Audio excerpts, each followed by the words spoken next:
स्वागत है आप सबका मेरे YouTube चैनल जिसका नाम है श्री जी। आज का जो हमारा टॉपिक है वो है इंद्रिय स्थान चैप्टर 11। ठीक है, तो चैप्टर 11 में क्या बताया गया है? इंद्रिय स्थान के चैप्टर 11 में बताया गया है कि अणु ज्योतिम इंद्रिय अध्याय। ठीक है, कौन सी ज्योति इंद्रिय अध्याय? अणु ज्योति इंद्रियम अध्याय।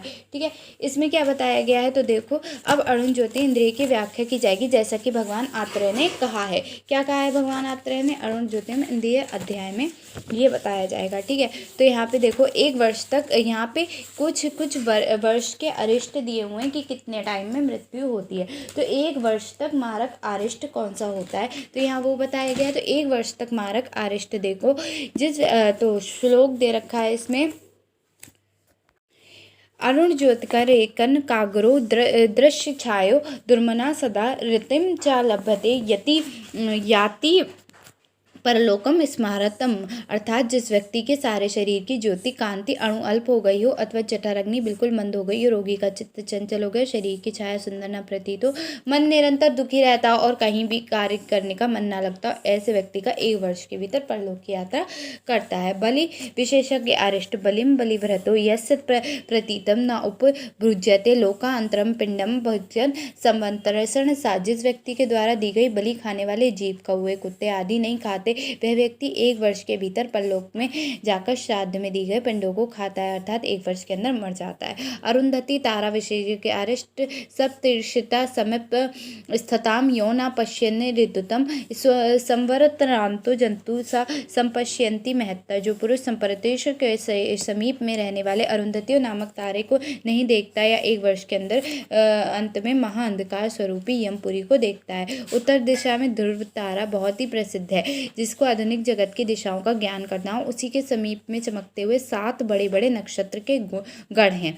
उन्हीं के मध्य में बहुत छोटी सी अरुंधति नामक एक नक्षत्र है। उसे नेत्र में रोगी को ना दिखते हुए जो नहीं देखता है, उसकी मृत्यु उसी वर्ष के अंतिम भाग में हो जाती है। नेक्स्ट है एक वर्ष का अरिष्ट विविष्ट विनेतम या शोभान उपचयन धनम प्रपात्य व विमर्शति संताप्तस जीवनम। जो व्यक्ति किसी भी कारण से शोभा, शरीर की पुष्टि, धन, धाम सूचक रेखा आदि को शरीर में प्राप्त करता है अथवा शोभा, पुष्टि और धन धाम सूचक चिन्हों का सहसा जिनके शरीर का नाश करता है, उसको जीवन वर्ष के अंत में समाप्त हो जाता है। 6 मास का अरिष्ट कौन सा होता है? तो यहाँ बताया गया है भक्तिशीलम स्मृति त्यागो बल बुद्धि बलहमहष्कम षडे तानि निर्वर्तम षड्भिका मासरिष्यते। जो व्यक्ति 6 महीने में मरने वाला होता है, उसकी क्रमशः भक्ति, स्वभाव, स्मरण शक्ति, त्याग, वस्तुओं को त्याग करने की शक्ति, बुद्धि और बल बिना कारण ही नष्ट हो जाता है। जिस पुरुष में मस्तक पर जो पहले से ना हो और धमनियों का सुंदर जाल दिखाई पड़े, उस व्यक्ति की 6 मास में निश्चित मृत्यु हो जाती है।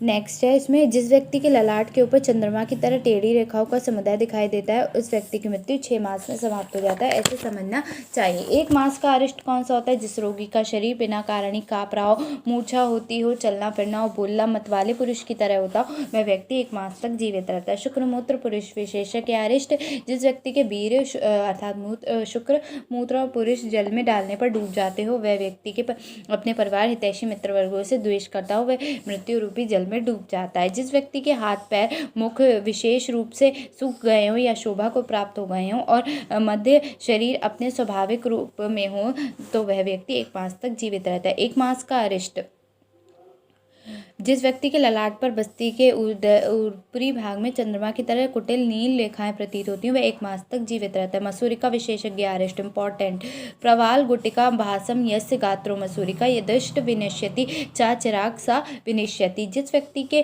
सारे शरीर पर प्रवाह गोली की तरह कांति वाली मसूरिका उत्पन्न हो गई हो, शीघ्र ही नष्ट हो जाती हूँ, वह व्यक्ति की मृत्यु शीघ्र ही हो जाती है। विविधारिष्ट जिस पुरुष के गर्दन मर्दन करने की तरफ पीड़ा हो, जिह्वा में अत्यधिक शोथ हो, प्रधन रोग हो, मुख में गले भयंकर पाक हो गया हो, उस व्यक्ति को पका हुआ समझना चाहिए, अर्थात मृत्यु शीघ्र ही हो जाती है। जो व्यक्ति काल रूपी जाल में फंस जाता है, उसके शरीर में ये 3 लक्षण होते हैं: सिर में भयंकर चक्कर आना, अत्यधिक प्रलाप करना, अस्थियों में भेदन करने की पीड़ा होना। जो मनुष्य ज्ञानशून्य होकर अपने केशों को नोचता है और जोरों से पकड़ता है और रोगी होते हुए स्वस्थ अवस्था के समान अधिक भोजन करता है और दुर्बल हो तो उसे काल में प्रेरित समझना चाहिए। नेत्र विशेषज्ञ अरिष्ट तो जो व्यक्ति नेत्र के समीप हाथों को रखकर अंगुलियों को खोजता है, आश्चर्य करता है, हाथ रखते हुए हमारी उंगलियों को कैसे नष्ट करता है, नहीं तो ऊपर की तरफ टंगे होते हैं, निराश हो गया हो, उसे काल में अंधा कर दिया हो, ऐसा समझना चाहिए, अर्थात उसकी मृत्यु शीघ्र हो जाती है। नेक्स्ट है विविधारिष्ट। मोह से ग्रस्त जो व्यक्ति शैया, आसन, अपने अंग, काष्ठ आदि किसी को भी नहीं रखी हुई वस्तु को खोजता है या किसी भी वस्तु को खोजता है, उसे काल में प्रेरित समझना चाहिए। जो व्यक्ति मोह को प्राप्त कर अर्थात ज्ञानशून्य होकर हंसी का विषय न होते हुए अधिक हंसता है, ओष्ठ को बार बार जिह्वा को चाटता है, उसके हाथ पैर को शायद शीतल हो गया तो उसे जीवित नहीं रहता। जो व्यक्ति काल के वशीभूत होकर भयंकर मोह आवृत मन को वाला होता है, वह समीप में रहने वाले आत्मीय वर्गों को, अन्य व्यक्तियों को उच्च स्वर के बुलाते हुए उसे देखने पर नहीं देखता, अर्थात पहुंचना नहीं चाहता। पंच महाभूत विशेषज्ञ अरिष्ट। पंच महाभूत के रजिस्टर शरीर में एक अयोग और अतियोग का लक्षण देखकर बुद्धिमान व्यक्ति चिकित्सा करने की चेष्टा न करे। पंचभूतों के शरीर में मन में होने वाले लक्षणों का वर्णन शरीर स्थान में पहले बताया गया। उनमें किसी एक हो या तीनों महाभूतों के लक्षण शरीर में न्यून हो जाए, साथ ही दूसरे दो या तीन महाभूतों के लक्षण अपनी मात्रा से अधिक हो जाए, जैसे खर्ती अधिक हो और उष्णता न्यून हो जाए, और उष्णता अधिक हो और रुक्षता अत्यधिक अल्प हो जाए, तो यह रोगी की मृत्यु शीघ्र हो जाती है। यदि मनुष्य के शरीर में रोगों की अत्यधिक वृद्धि हो जाए तो मानसिक बल की अधिक ह्रास हो जाता है, उस व्यक्ति की आत्मा देह अपने वास स्थान को शीघ्र छोड़ देती है। मृत्यु काल में उपस्थित होने वाले वर्ण, स्वर, अग्निबल, वाक शक्ति,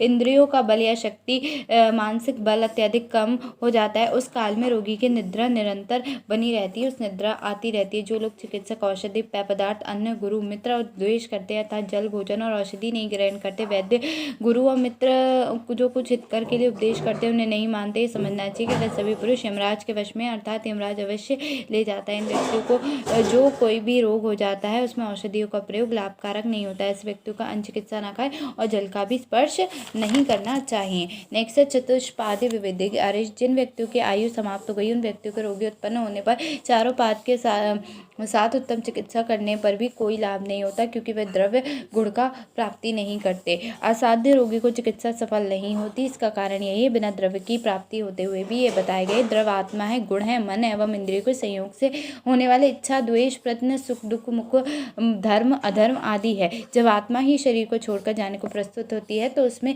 कोई भी गुण शरीर के कैसे रह सकता है। गुण के अभाव में शरीर चेतना रहित हो जाता है, अतः औषधि अपने गुण को शरीर से उत्पन्न नहीं कर सकती। आयु परिषद आवश्यक यहाँ पे इम्पॉर्टेंट है, ये पूछा जाता है। और इसके नेक्स्ट में इम्पॉर्टेंट है, ये बाय हार्ट करनी है, अरिष्ट के लक्षण, जो कि अरिष्ट की परिभाषा भी है। ठीक है, परीक्षायाम आयु भीषत निरु ऊर्जा तस्य आयुर्ज्ञान फलम कृतम अर्जे हानुवर्तति। चिकित्सक को चाहिए कि स्वस्थ रोगी इन रोगों की आयु की परीक्षा करे, क्योंकि आयु का ज्ञान फल आयु को ज्ञाता को मिलता है। नेक्स्ट है अरिष्ट के जो बड़े हुए दोष चिकित्सा के फल को विफल कर श्लोक देखो 29 है। क्रीवा पथ्यम अतिक्रांत केवलम देहा अनुपलता चिह्नम कुर्वन्ते यदा दोष्टम निरुच्यते। जो बढ़े हुए दोष चिकित्सा के फल को विफल कर संपूर्ण शरीर को व्याप्त होने के बाद जिन लक्षणों को उत्पन्न करते हैं उसे अरिष्ट कहा जाता है। रोग के प्रधान कारण दोष ही होते हैं। यदि कोई दोष अति मात्रा में कुपित हो गया हो तो शरीर निर्माणक पंच महाभूत विकर्ण कर देते हैं और रोगी की ऐसी भयंकरता को उत्पन्न करते हैं जिनमें चिकित्सा लाभ नहीं करती। इन उपयुक्त अध्यायों में जितना अरिष्ट के लक्षण है वे अति कुपित दोषज होते हैं, पर अरिष्ट शकुन दूत आदि के द्वारा भी जाना जाता है, जिनका वर्णन इस अध्याय में किया गया। तो यहाँ पे क्या खत्म हो गया, अणु ज्योति इंद्रिय अध्याय। अब इसमें केवल इंद्रिय स्थान का एक चैप्टर रह गया है, वो है क्या नाम है इसका, गौम्य चूर्णम अध्याय। ठीक है, तो वो अब नेक्स्ट वीडियो में करेंगे। यहाँ पे ये खत्म होता है। तो थैंक यू वेरी मच।